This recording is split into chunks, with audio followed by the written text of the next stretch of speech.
Hare Krishna. No, that's the same. Can you turn it up a little bit over there? Hare Krishna. Because if all Hare Bol, we saved your spot for you. It's got your name on it. Hare Krishna. Whoa, that's good. It's just because so much noise outside. Till they put the windows back on. Yeah. We're good. Okay, Jagadish, let me know. 1, 2, 3. You ready? Okay. Hare Krishna. Hare Krishna. We'd like to welcome everyone to our Krishna book reading to Srila Prabhupada. Every Sunday we come here to Prabhupada's house and read to him. We're so grateful, Srila Prabhupada, that you let us come into your personal quarters. So, as we always do, let us offer our respectful obeisances to each other, to Srila Prabhupada, and then to each other. Namah Vishnuvedaya Krishna Prasthaya Bhutale Srimati Bhaktivedanta Swaminiti Namane Namaste Saraswati Deve Gauravani Pacharane Nirvisesha Sunyavadi Paskachade Shatarane. And to each other, Vanchakalpatrubhyascha Kripa Sindhu Bhyevacha Patitanam Pavanebhyo Vaishnavebhyo Namo Namaha.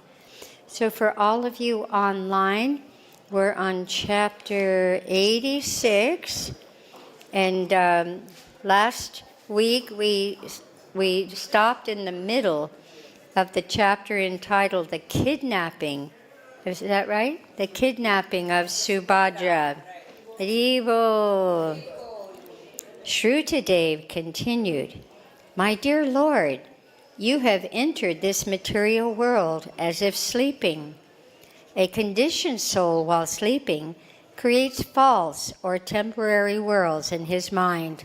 He becomes busy in many illusory activities, sometimes becoming a king, sometimes being murdered, or sometimes going to an unknown city. And all these are simply temporary affairs. Similarly, your Lordship, apparently also in a sleeping condition, enters this material world to create a temporary manifestation, not for your personal necessities, but for the conditioned soul who wants to imitate your Lordship as enjoyer. The conditioned soul's enjoyment in the material world is temporary and illusory, and yet the conditioned soul is by himself unable to create such a temporary situation for his illusory enjoyment. To fulfill his desires, although they are temporary and illusory, you enter this temporary manifestation to help him. Thus, from the beginning of the conditioned souls entering into the material world, you are his constant companion. When therefore the conditioned soul comes in contact with a pure devotee and takes to devotional service, beginning with the process of hearing your transcendental pastimes, glorifying your transcendental activities, worshiping your eternal form in the temple, offering prayers to you, and engaging in discussion to understand your transcendental position, he gradually becomes freed from the contamination of material existence. And as his heart becomes cleansed of all material dust, you gradually become visible there. Although you are constantly with the conditioned soul, only when he becomes purified by devotional service do you become revealed to him. Others who are bewildered by fruitive activities, either by Vedic injunction or by customary dealings, and who do not take to devotional service, are captivated by the external happiness of the bodily concept of life. You are not revealed to such persons. Rather, you remain far, far away from them. But for one who engages in your devotional service and purifies his heart by constant chanting of your holy name, you are very easily understood as his eternal, constant companion. It is said that your Lordship, sitting in the heart of a devotee, gives him direction by which he can very quickly come back home, back to you. This direct dictation by you reveals your existence within the heart of the devotee. Only a devotee can immediately appreciate your existence within his heart, whereas for a person who has only a bodily concept of life and is engaged in sense gratification, you always remain covered by the curtain of Yoga Maya. Such a person cannot realize that you are very near sitting within his heart. For a non-devotee, you are appreciated only as ultimate death. The difference is like the difference between a cat carrying its kitten in its mouth and carrying a rat in its mouth. In the mouth of the cat, the rat feels its death, whereas the kitten in the mouth of the cat feels motherly affection.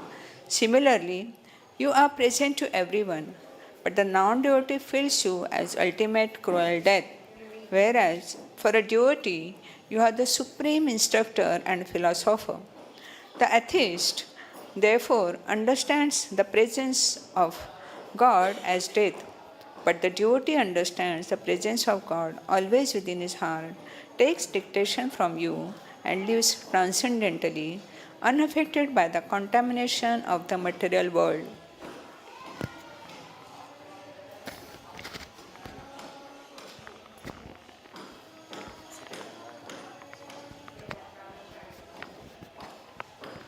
To the extreme.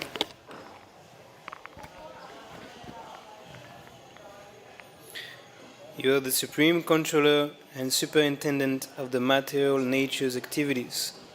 The atheistic class of men simply observe the activities of material nature, but cannot find you as the original background. Okay.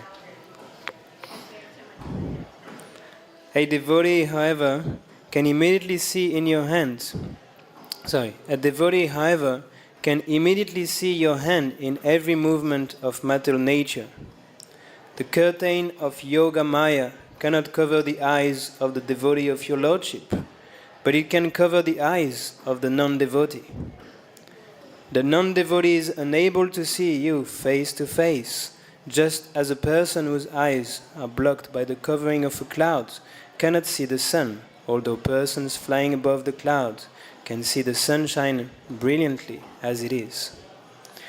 My dear Lord, I offer my respectful obeisances unto you. My dear self-effulgent Lord, I am your eternal servitor. Therefore kindly order me, what can I do for you? The conditioned soul feels the pangs of material contamination as the threefold miseries as long as you are not visible to him. And as soon as you are visible by development of Krishna consciousness, all miseries of material existence are simultaneously vanquished.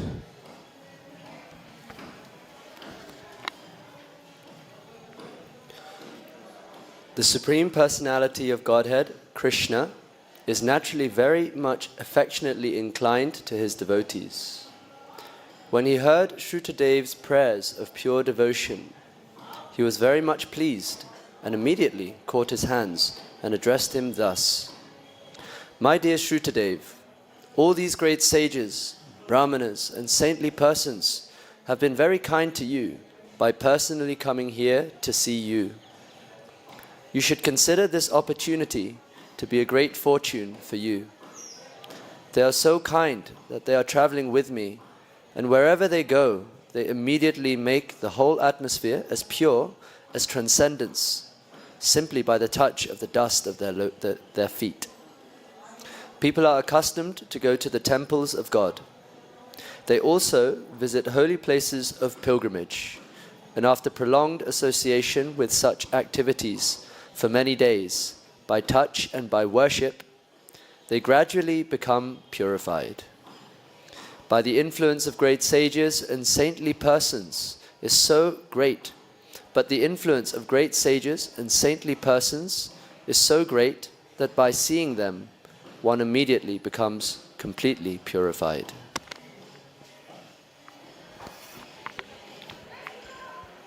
Moreover, the very purifying potency of pilgrimages or worship of different demigods is also achieved by the grace of saintly persons. A pilgrimage site becomes a holy place because of the presence of the saintly persons. My dear Shrutadev, when a person is born as a Brahmana, he immediately becomes the best of all human beings. And if such a Brahmana, remaining self satisfied, practices austerities, studies the Vedas, and engages in my devotional service, as is the duty of the Brahmana, or in other words, if a Brahmana becomes a Vaishnava, how wonderful is his greatness! My feature of four-handed Narayana is not so pleasing or dear to me as is a Brahmana Vaishnava. Brahmana means one well conversant with Vedic knowledge. A Brahmana is the insignia of perfect knowledge, and I am the full-fledged manifestation of all gods. Less intelligent men do not understand me, nor do they understand the influence of the Brahmana Vaishnava. They are influenced by the three modes of material nature, and thus dare to criticize me and my pure devotees. A Brahmana Vaishnava or a devotee already on the Brahmanical platform can realize me within his heart, and therefore he definitely concludes that the whole cosmic manifestation and its different features are effects of different energies of the Lord. Thus, he has a clear conception of the whole material nature and the total material energy. And in every action, such a devotee sees me only and nothing else.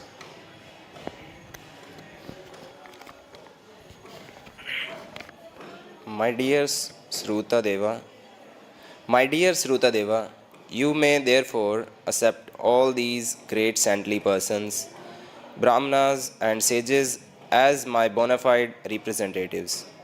By worshipping them faithfully, you will be worshipping me more diligently. I consider worship of my devotees to be better than direct worship of me. If someone attempts to worship me directly without worshipping my devotees, I do not accept such worship, even though it may be presented with great opulence. In this way, both the Brahmanas Srutadev and the king of Mithila, under the direction of the Lord, worshipped both Krishna and his followers, the great sages and saintly Brahmans, on an equal level of spiritual importance. Both Brahmana and king ultimately achieved the supreme goal of being transferred to the spiritual world. The devotee does not know anyone except Lord Krishna, and Krishna is most affectionate to his devotee. Lord Krishna remained in Mithila both at the house of the Brahmana Srutadev and at the place of King Bhalusava. And after favoring them lavishly by his transcendental instructions, he went back to his capital city, Dwarka.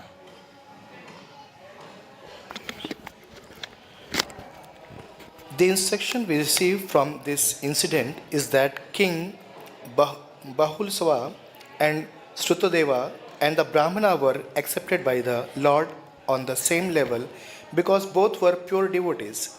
This is the real qualification for being recognized by the Supreme Personality of Godhead, because it has become the fashion of the age to be falsely proud of having taken birth in the family of a Kshatriya or a Brahmana. We see persons without any qualification other than birth claiming to be a Brahmana or Kshatriya or Vaishya. But as stated in the scriptures, Kalu Shudra Sambhava, in this age of Kali, everyone is born Shudra. This is because There is no performance of the purificatory processes known as sanskaras, which begins from the time of the mother pregnancy and continue up to the point of the individual's death. Again. No one can be classified as a member of a particular caste, especially of a higher caste, Brahmana, Kshatriya, or Vaishya, simply by birthright. If one is not purified by the process of seed giving ceremony or Garbhadhana Sanskara, he is immediately classified amongst the Sudra because only the Sudras do not undergo any purificatory process. Sex life without the purificatory process of Krishna consciousness is merely the seed giving processes of the Sudras or the animals. Krishna consciousness is therefore the best process of purification. By this process, anyone can come to the platform of a Vaishnava, which includes having all the qualification of a Brahmana. The Vaishnavas are trained to become freed from the four kinds of sinful activities: illicit sex, indulgence in intoxicating, gambling, and eating animal foods. One cannot be the Brahminical platform without having these preliminary qualifications and without becoming a qualified Brahmana. One cannot become a pure devotee. Thus ends the Bhaktivedanta purport of the 86th chapter of Krishna, the kidnapping of Subhadra, and Lord Krishna is visiting Shrutadeva and Bahulaswa. You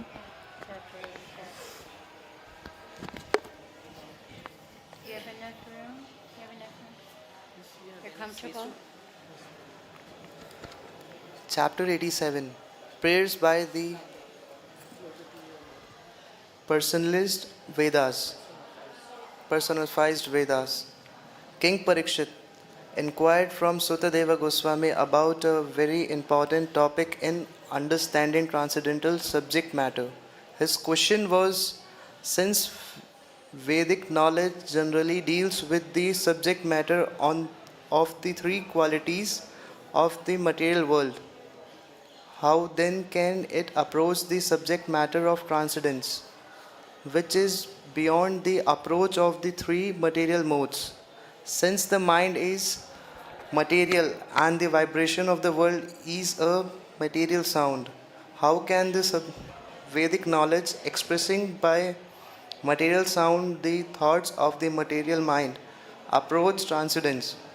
Description of a subject matter necessities describing its source of emanation, its qualities and its activities. Such description can be possible only by thinking with the material mind and by vibrating material words. Brahmana, or the absolute truth, has no material qualities, but our power of speaking does not go beyond the material qualities. How then can Brahmana, the absolute truth, be described by your words? I do not see how it is possible to understand transcendence from such expression of material sound. The purpose of King Parikshit's inquiry was to ascertain from Sutadeva Goswami whether the Vedas immediately. That's all right.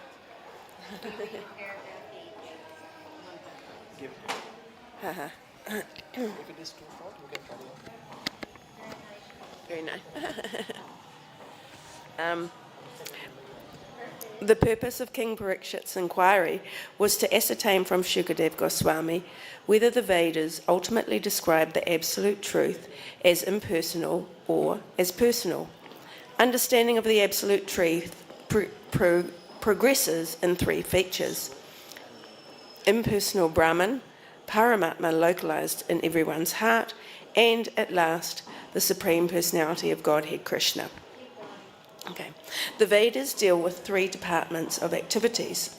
One is called Karmakand, or activities under Vedic injunction, which gradually purify one to understand his real position. The next is Jnanakand, the process of understanding the absolute truth by speculative methods. And the third is Upasana Kand, or worship of the Supreme Personality of Godhead, and sometimes of the demigods also. The worship of the demigods, recommended in the Vedas, is ordered with the understanding of the demigod's relationship to the personality of Godhead. The Supreme Personality of Godhead has many parts and parcels. Some are called svamsas, or his personal expansions, and some are called vibhinamsas, the living entities. All such expansions, both swamshas and vibhinamshas, are emanations from the original personality of Godhead. The swamsha expansions are called Vishnu Tattva, whereas the vibhinamsha expansions are called Jiva Tattva. The different demigods are Jiva Tattva. The conditioned souls are generally put into the activities of the material world for sense gratification. Therefore, as stated in the Bhagavad Gita, to regulate those who are very much addicted to different kinds of sense gratification, the worship of demigods is sometimes recommended. For example, for persons very much addicted to meat eating, the Vedic injunction recommends that after worshipping the form of goddess Kali and sacrificing a goat, not any other animal, under Karmakanda regulation, the worshippers may be allowed to eat meat. The idea is not to encourage one to eat meat, but to allow one who insists on eating meat to eat it under certain restricted conditions.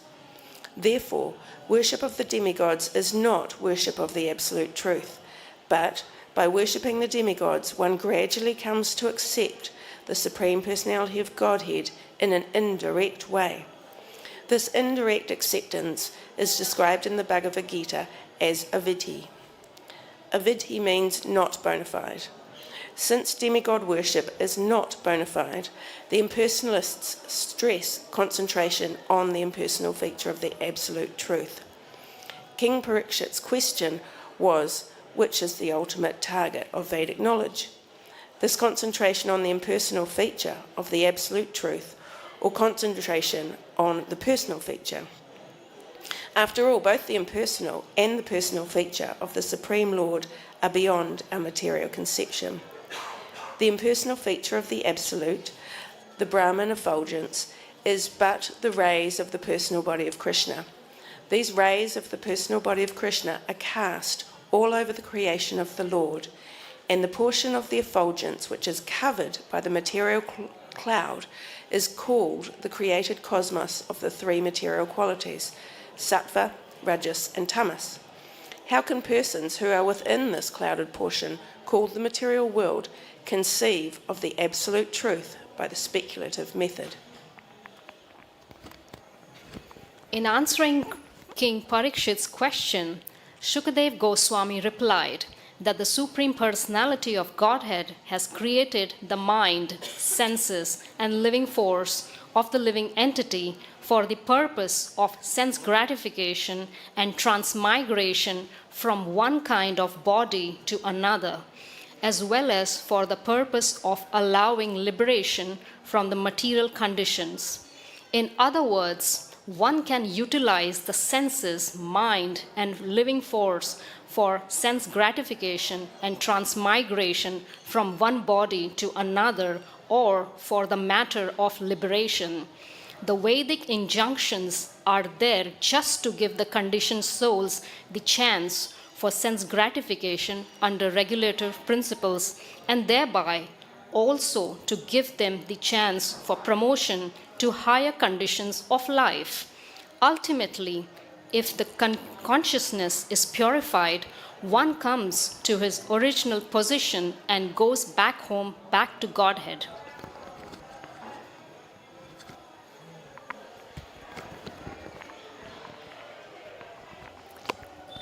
The living entity is intelligent. One therefore has to utilize his intelligence over the mind and the senses. When the mind and senses are purified by the proper use of intelligence, then the conditioned soul is liberated. Otherwise, if the intelligence is not properly utilized in controlling the senses and mind, the conditioned soul continues to transmigrate from one kind of body to another, simply for sense gratification.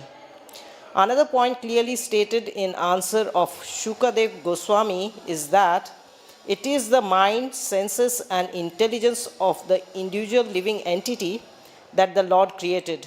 It is not stated that the living entities themselves were ever created.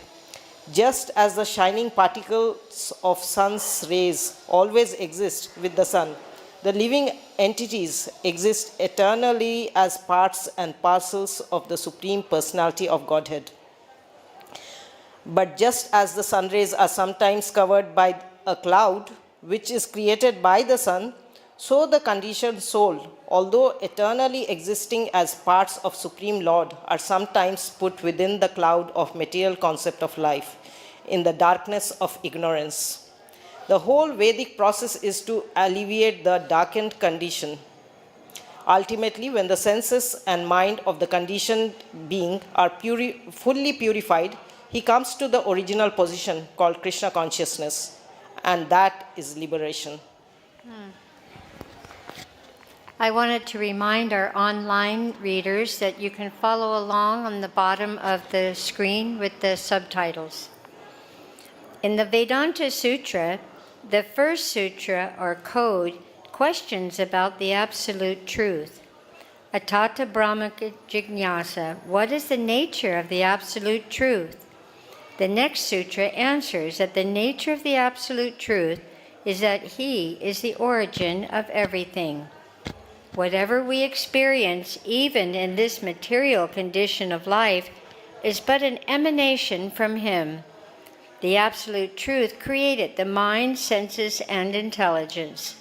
This means that the absolute truth is not without mind, intelligence, and senses. In other words, he is not impersonal. The very word created means that he has transcendental intelligence. For example, when a father begets a child, the child has senses because the father also has senses. The child is born with hands and legs because the father also has hands and legs. Sometimes it is said that man is made after the image of God. The absolute truth is therefore the Supreme Personality with transcendental mind, senses, and intelligence. When one's mind, intelligence, and senses are purified of material contamination, one can understand the original feature of the absolute truth as a person. The Vedic process is to promote the conditioned soul gradually from the mode of ignorance to the mode of passion, and from the mode of passion to the mode of goodness. In the mode of goodness, there is sufficient light for understanding things as they are. For example, from earth a tree grows, and from the wood of the trees fire is ignited. In that igniting process, we first of all find smoke, and the next stage is heat, and then fire. When there is actually fire, we can utilize it for various purposes. Therefore, fire is the ultimate goal. Similarly, in the gross material stage of life, the quality of ignorance is very prominent. Dissipation of this ignorance takes place in the gradual process of civilization from the barbarian stage to civilized life.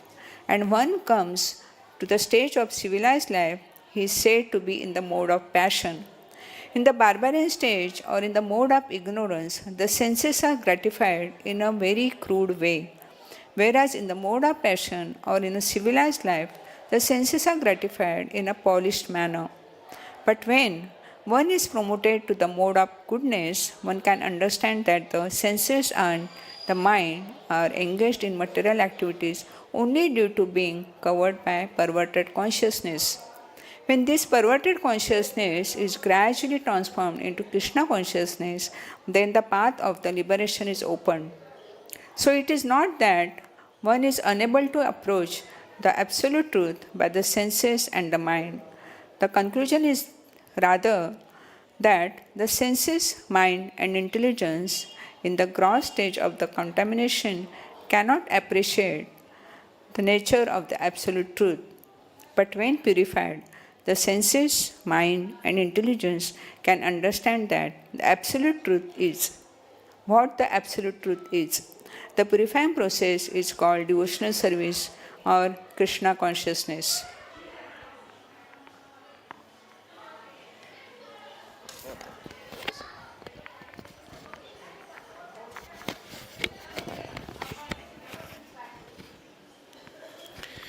In the Bhagavad Gita, it is clearly stated that the purpose of Vedic knowledge is to understand Krishna, and that Krishna is understood by devotional service, beginning with the process of surrender. As stated in the Bhagavad Gita, one has to think of Krishna always, one has to render loving service to Krishna always, and one always has to worship and bow down before Krishna. By this process only can one enter into the kingdom of God without any doubt. One who is enlightened in the mode of goodness by the process of devotional service is freed from the modes of ignorance and passion. In answering King Parikshit's question, Shukadev Goswami used the word Atmane, which indicates the stage of Brahminical qualification in which one is allowed to study the Vedic scriptures known as the Upanishads. The Upanishads describe in different ways the transcendental qualities of the Supreme Lord. The Absolute Truth, the Supreme Lord, is called Nirguna. That does not mean he has no qualities. It is only because he has qualities that the conditioned living entities can have qualities. The purpose of studying the Upanishads is to understand the transcendental qualities of the Absolute Truth, as opposed to the material qualities of ignorance, passion, and goodness. That is the way of Vedic understanding.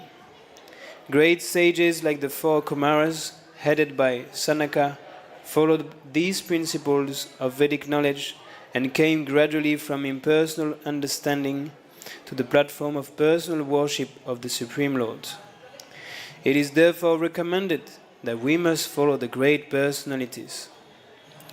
Shukadev Goswami is also one of the great personalities, and his answer to the inquiry of Maharaj Parikshit is authorized.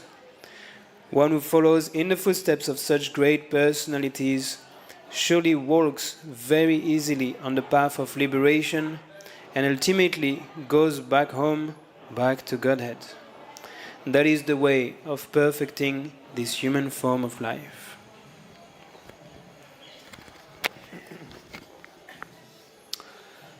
Shukadev Goswami continued to speak to Parikshit Maharaj. "My dear king," he said, "in this regard, I shall narrate a nice story.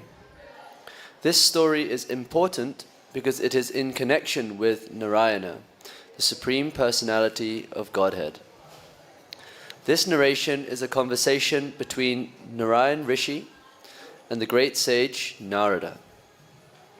Narayana Rishi still resides in Badrika Ashram and is accepted as an incarnation of Narayana. Badrika Ashram is situated in the northernmost part of the Himalayan mountains and is always covered with snow. Religious Indians still go to visit this place during the summer season when the snowfall is not very severe.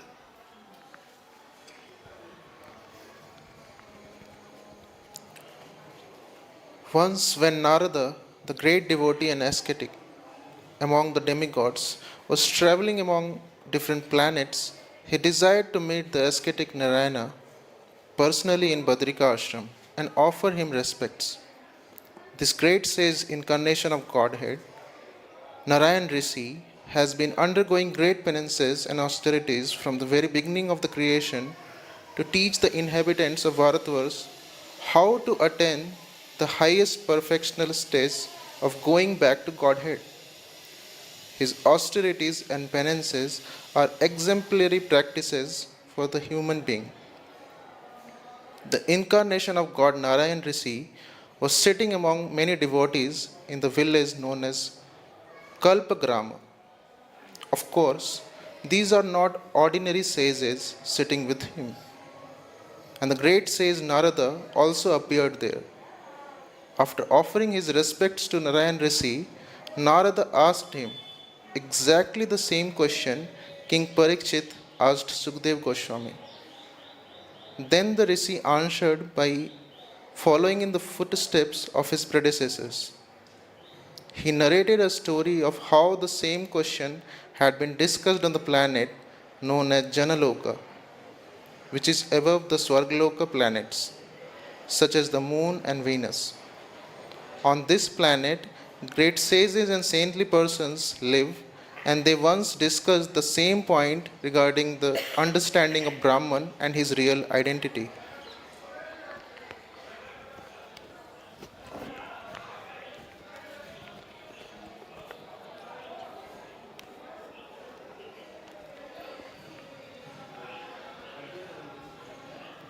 The great sage Narayana began to speak. My dear Narada, he said, I shall tell you a story which took place long ago.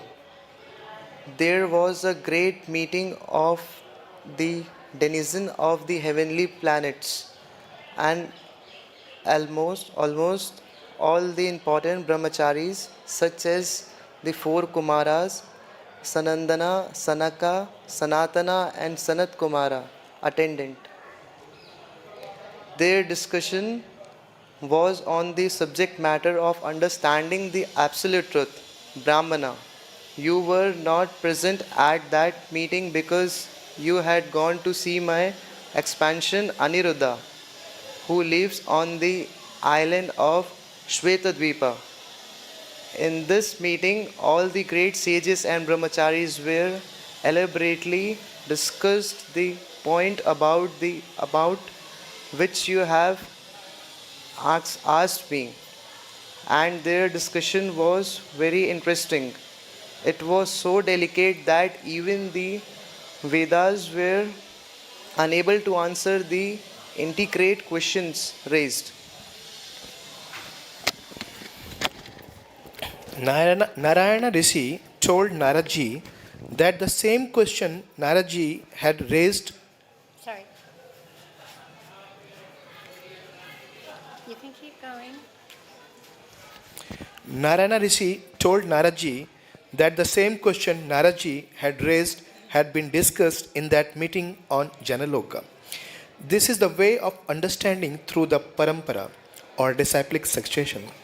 Maharaja Parikshit questioned Sukdev Goswami, and Sukdev Goswami referred the matter to Narada, who had in the same way questioned Narayana Rishi, who had put the matter to still higher authorities on the planet to Janaloka, where it was discussed among the great Kumaras, Sanatana, Sanaka, Sanandana and Sanat Kumara.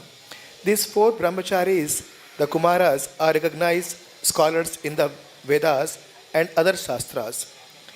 Their unlimited volume knowledge, backed by austerities and penances, are exhibited by their sublime ideal character.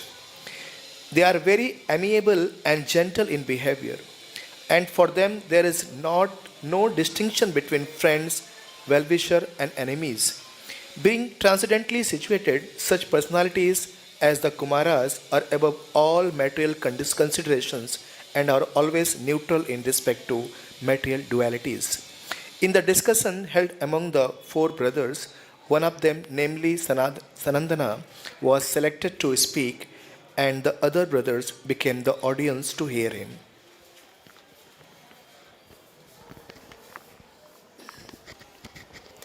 Sanandana said, after the discussion or dissolution of the whole cosmic manifestation, the entire energy and the whole creation in its nucleus form enter into the body of Garbhodakshayi Vishnu.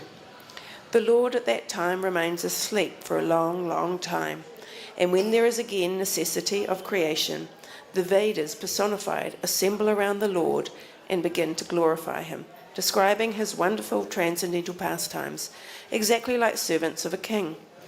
When the king is asleep in the morning, the appointed reciters come around his bedroom and begin to sing of his chivalrous activities.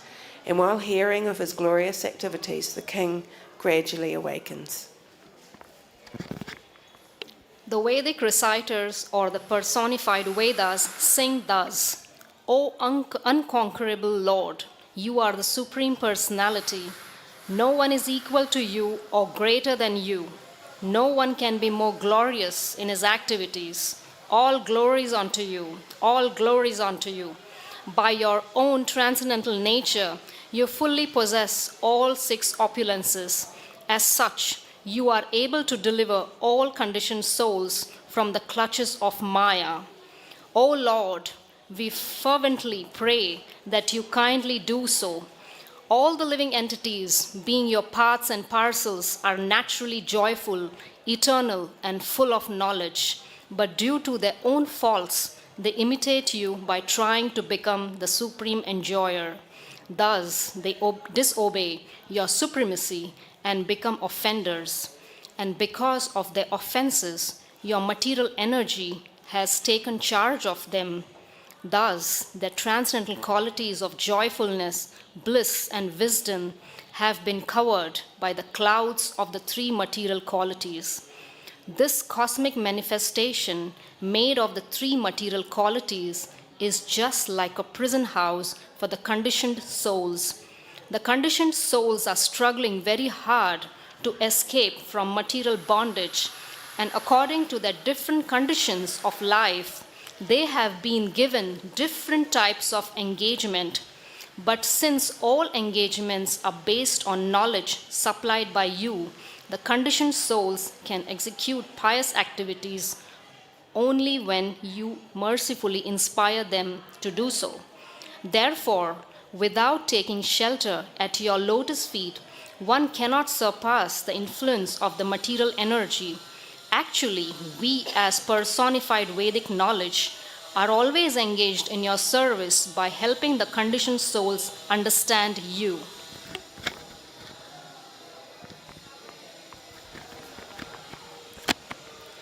This prayer of the Vedas, personified, illustrates that the Vedas are meant for helping the conditioned souls to understand Krishna. All the Shrutis or personified Vedas offered glories to the Lord again and again, singing Jai, Jai. This indicates that the Lord is the most glorious.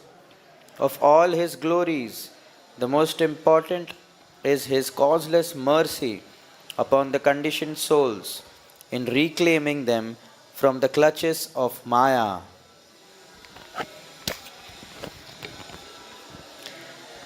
There are unlimited numbers of living entities in different varieties of bodies, some moving and some standing in one place. And the conditioned life of these living entities is due only to their forgetfulness of their eternal relationship with the Supreme Personality of Godhead. When the living entity wants to lord it over the material energy by imitating the position of Krishna, he is immediately captured by material energy, and according to his desire is offered one variety of the 84 million different kinds of bodies. 8,400,000 different kinds of bodies. Wow. Although undergoing the threefold different kinds of bodies, although undergoing the threefold miseries of material existence, the illusion living entity falsely thinks himself the master of all he surveys. Under the spell of material energy, represented by the threefold material qualities, the living entity is so entangled that he is not at all able to become free unless he is graced by the Supreme Lord. The living entity cannot conquer the influence of material modes of nature by his own endeavor, but because material nature is working under the control of Supreme Lord, the Lord is beyond its jurisdiction. Except for him, all living entities, from Brahma down to the ant, are conquered by the contact of material nature.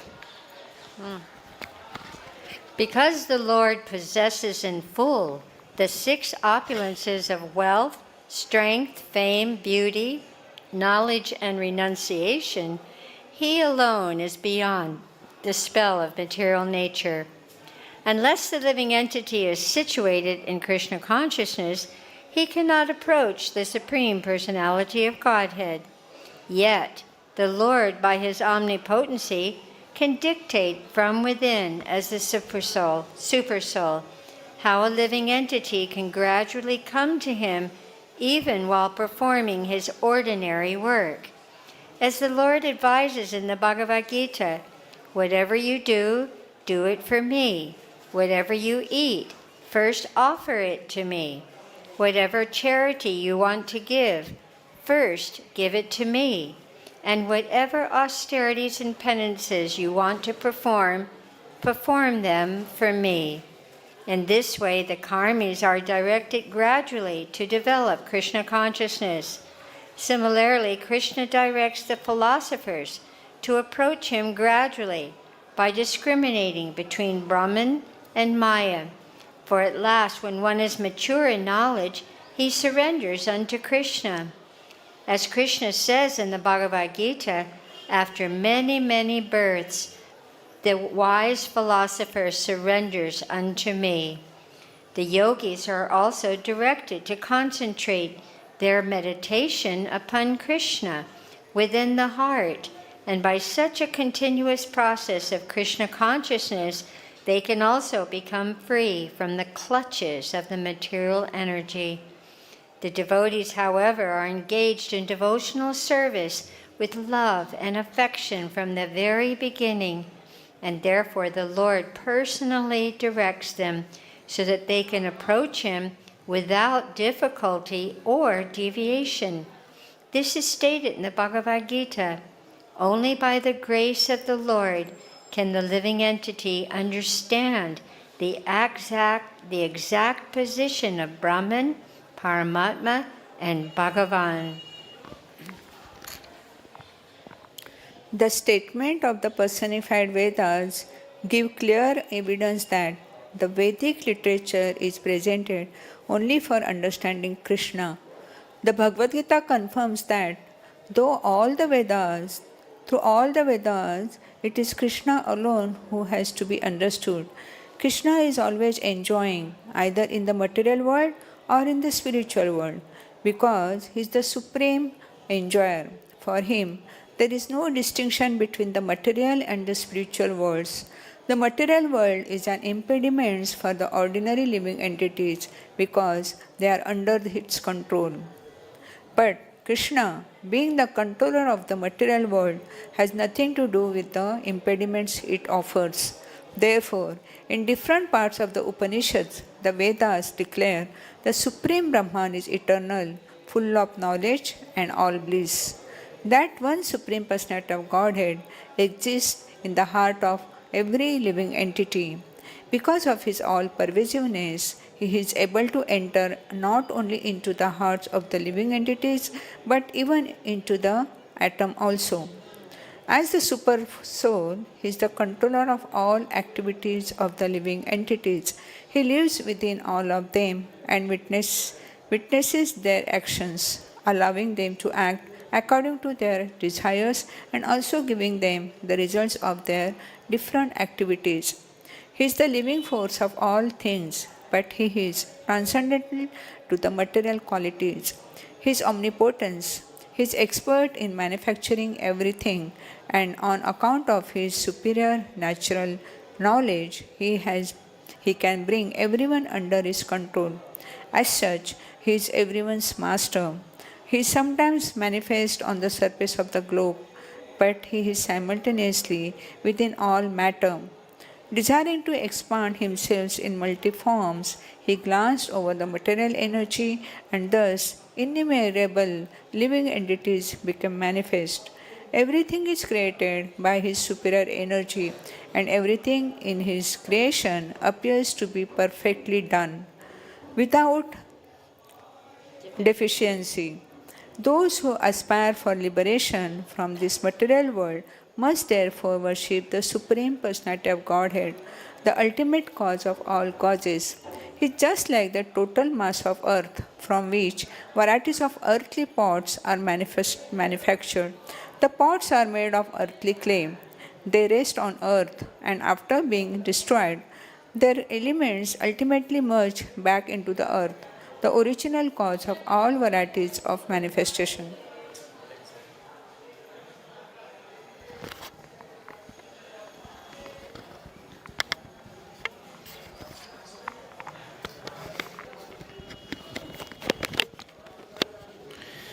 Employing this analogy of Brahman with earth, the impersonalists especially stress the Vedic statement, Sarvam Kalvidam Brahma. Everything is Brahman. The impersonalists do not take into account the varieties of manifestation emanating from the Supreme Cause, Brahman. They simply consider that everything emanates from Brahman and after destruction merges into Brahman, and that the intermediate stage of manifestation is also Brahman. But although the Mayavadis believe that prior to its manifestation the cosmos was in Brahman, after creation it remains in Brahman, and after destruction it merges into Brahman, they do not know what Brahman is. The Brahma Samhita, however, clearly describes Brahman. The living entities, space, time, and the material elements like fire, earth, sky, water, and mind constitute the total cosmic manifestation known as Bhu, Bhuva, and Sva, which is manifested by Govinda. It flourishes on the strength of Govinda and after annihilation enters into and is conserved in Govinda. Lord Brahma therefore says, I worship Lord Govinda, the original personality, the cause of all causes.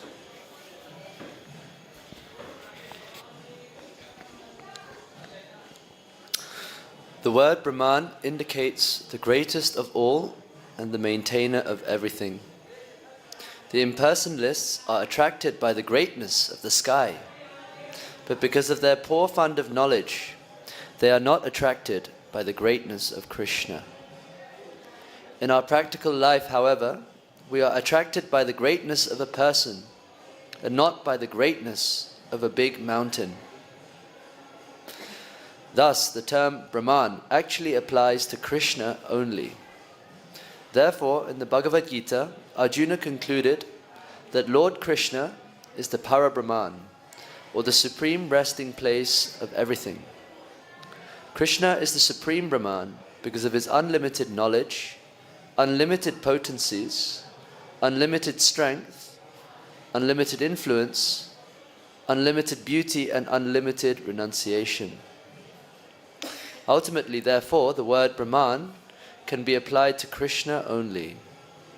Arjuna affirms that because the impersonal Brahman is the effulgence emanating as rays of Krishna's transcendental body, Krishna is the Para-Brahman. Everything rests on Brahman, but Brahman itself rests on Krishna. Therefore, Krishna is the ultimate Brahman, or Para-Brahman. The material elements are accepted as the inferior energy of Krishna. By their interaction, the cosmic manifestation takes place, rests on Krishna, and after dissolution, again enters into the body of Krishna as his subtle energy. Krishna is therefore the cause of both manifestation and dissolution.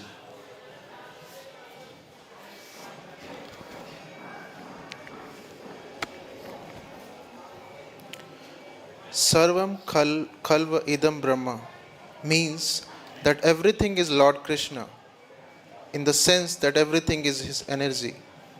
That is the vision of Mahabhagavatas. They see everything in relation to Krishna. The impersonalists argue that Krishna himself has been transformed into many and that therefore everything is Krishna and worship of anything is worship of him. This false argument is answered by Krishna in the Bhagavad Gita. Although everything is a transformation of the energy of Krishna, he is not present everywhere. He is simultaneously present and not present. By his energy, he is present everywhere, but as the energetic, he is not present everywhere. This simultaneous presence and non presence is inconceivable to our present senses. But a clear explanation is given in the beginning of the Isopnishad, in which it is stated that the Supreme Lord is so complete that although unlimited energies and their transformations emanate from Krishna, Krishna's personality is not in the least bit transformed. Therefore, since Krishna is the cause of all causes, intelligent persons should take shelter of his lotus feet.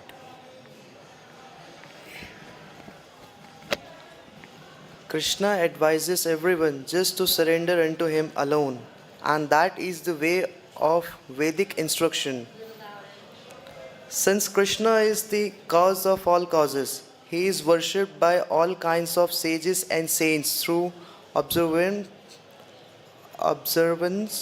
of the regulative principles. As far as meditation is concerned, great personalities meditate on the transcendental form of Krishna within the heart. In this way, the mind of great personalities are always engaged in Krishna. With their minds engaged in Krishna, naturally the captivated devotees simply talk of Krishna. Talking of Krishna or singing of Krishna is called Kirtana. Lord Chaitanya recommends Kirtaniya Sada Harihi, which means always thinking and talking of Krishna and nothing else. That is called Krishna consciousness. Krishna consciousness is so sublime that anyone who takes to this process is elevated to the highest perfection of life, far, far beyond the concept of liberation. In the Bhagavad Gita, therefore, Krishna advises everyone always to think of him, render devotional service to him, worship him and offer obeisances to him. In this way, a devotee becomes fully Krishnaized and being always situated in Krishna consciousness ultimately goes back to Krishna.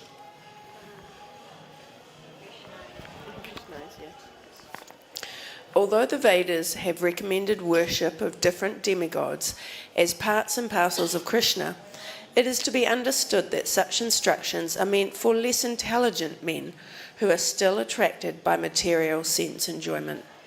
But the person who actually wants perfect fulfillment of the mission of human life should simply worship Lord Krishna, and that will simplify the matter and completely guarantee the success of his human life. Although the sky, the water, and the land are all part of the material world, when one stands on the solid land, his position is more secure than when he stands in the sky or the water. An intelligent person, therefore, does not stand under the protection of different demigods, although they are part and parcel of Krishna. Rather, he stands on the solid ground of Krishna consciousness. That makes his position sound and secure.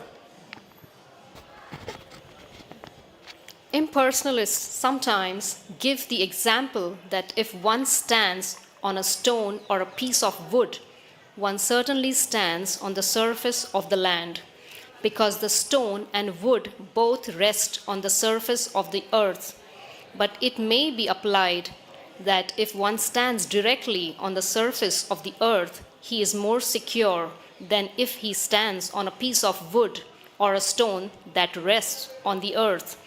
In other words, taking shelter of Paramatma or taking shelter of impersonal Brahman is not as secure a course as taking direct shelter of Krishna in Krishna consciousness. The position of the Jnanis and Yogis is therefore not as secure as the position of the devotees of Krishna.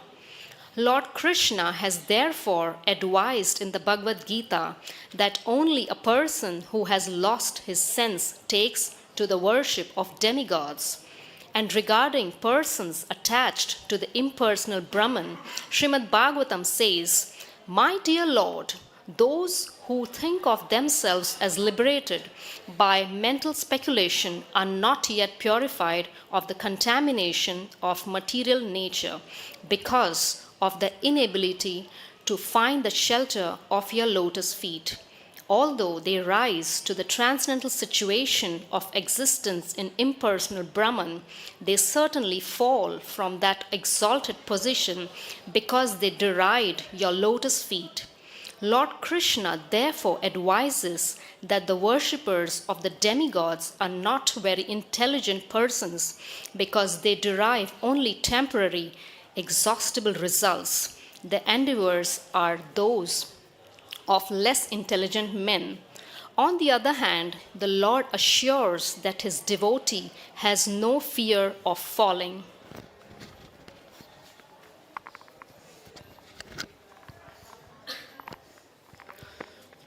The personified Vedas continue to pray. Dear Lord, considering all points of view, if a person has to worship someone superior to himself, then, just out of good behavior, he should stick to the worship of your lotus feet, because you are the ultimate controller of creation, maintenance, and dissolution. You are the controller of the three worlds, Bhu, Bhuva, and Swa. You are the controller of the 14 upper and lower worlds. And you are the controller of the three material qualities. Demigods and persons advanced in spiritual knowledge always hear and chant about your transcendental pastimes, because this process has the specific potency of nullifying the accumulated results of sinful life. Intelligent persons factually dip into the ocean of your nectarian activities and very patiently hear about them. Thus, they are immediately freed from the contamination of the material qualities. They do not have to undergo severe penances and austerities for advancement in spiritual life. This chanting and hearing of your transcendental pastimes is the easiest process for self-realization. Simply by submissive oral reception of the transcendental message, one's heart is cleansed of all dirty things. Thus, Krishna consciousness becomes fixed in the heart of a devotee. The great authority Bhishma Dev has also given the opinion that this process of chanting and hearing about the Supreme Personality of Godhead is the highest religious process. And the Taittiriya Upanishad says that worship of the Supreme Personality of Godhead is the essence of all Vedic ritualistic performances.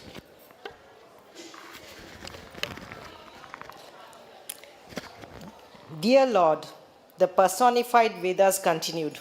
The devotees who want to elevate himself simply by the process of devotional activities. Dear Lord, the personified Vedas continued. The devotees who wants to elevate himself simply by the process of devotional activities, especially by hearing and chanting, very soon comes out of the clutches of dualities of material existence. By this simple process of penance and austerity, the supersoul within the devotee's heart is very much pleased and gives the devotee directions so that he may go back to Godhead. It is stated in the Bhagavad Gita that one who engages all his activities and senses in the devotional service of the Lord becomes completely peaceful because the supersoul is satisfied with him. Thus, the devotee becomes transcendental to all dualities such as heat and cold, honor and dishonor. Being freed from all dualities, he feels transcendental bliss, and he no longer suffers cares and anxieties due to material existence. The Bhagavad Gita confirms that the devotee, always absorbed in Krishna consciousness, has no anxieties for his maintenance or protection. Being constantly absorbed in Krishna consciousness, he ultimately achieves the highest perfection. While in material existence, he lives very peacefully and blissfully, without cares and anxieties. And after quitting the body, he goes back home, back to Godhead. The Lord confirms in the Bhagavad Gita, "My supreme abode is a transcendental place from which, having gone, one never returns to this material world. Anyone who attains the supreme perfection, being engaged in my personal devotional service in eternal abode, reaches the highest perfection of human life and does not have to come back to this miserable material world." So, my dear devotees, that concludes our 1 hour of reading Krishna book to Srila Prabhupada. Let us offer our respectful obeisances to Srila Prabhupada and to each other. Namo Vishnupadaya Krishna Prastaya Bhutale Srimati Bhaktivedanta Swami Namane Namaste Saraswati Deve Gauravani Pacharane Nirvisesha Sunyavadi Paskachade Shatarane, and to each other. Vanchakalpa Drubhishcha Kripa Sindhu Bhyevacha Patitanam Pavanebhyo Vaishnavebhyo Namo Namaha. So as you've noticed, this particular chapter, Prayers of the Personified Vedas, is the longest chapter. It usually takes us about 3 Sundays to get through. So those of you online, mark your places and we'll continue next week. Hari Bol! Jai Srila Prabhupada! Jai Krishna Book! Shri Gauda Bhakta Vrinda!